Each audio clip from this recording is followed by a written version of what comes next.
Welcome back, SB Nation's CrimsonandCreamMachine.com. I'm Matt Hofeld as we cover 12 teams in 12 days.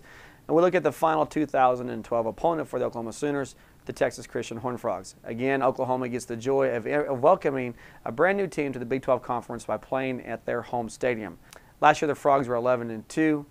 They are 4-7 all time against the Sooners, and the last time these two teams met was 2008, where Oklahoma won 35-10. However, no one will soon forget the 2005 season opener in which the Frogs stunned Rhett Bomar, Paul Thompson, and Oklahoma Sooners on opening weekend. Offensively, TCU was 9th in the nation in scoring with just under 41 points per game. The guy you want to keep an eye on who makes everything work is quarterback Casey Paschal, who completed 66.5% of his passes in 2011 for 2,921 yards, 25 touchdowns, 7 interceptions. Oklahoma must get to him early and often and play lockdown defense on the corners. As the head coach of the TCU, Gary Patterson has prided himself on having one of the top defenses in the nation right out of Fort Worth, Texas. Last year, the Frogs gave up an average of 21.3 points per game. They were stingy against the run, allowing opponents only 3.5 yards per carry average and 126 yards per game total.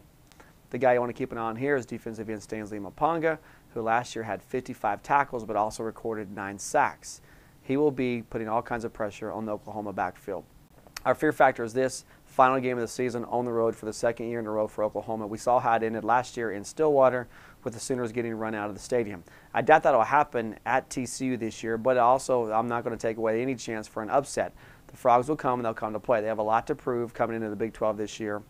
And walking out of the last game of the season with a win over Oklahoma will go a long way towards making that statement. Oklahoma wins this game, they're most likely BCS bowl bound. Thanks for checking in with us as we have gone over 12 teams in 12 days. For SB Nation's CrimsonandCreamMachine.com, I'm Matt Hofeld.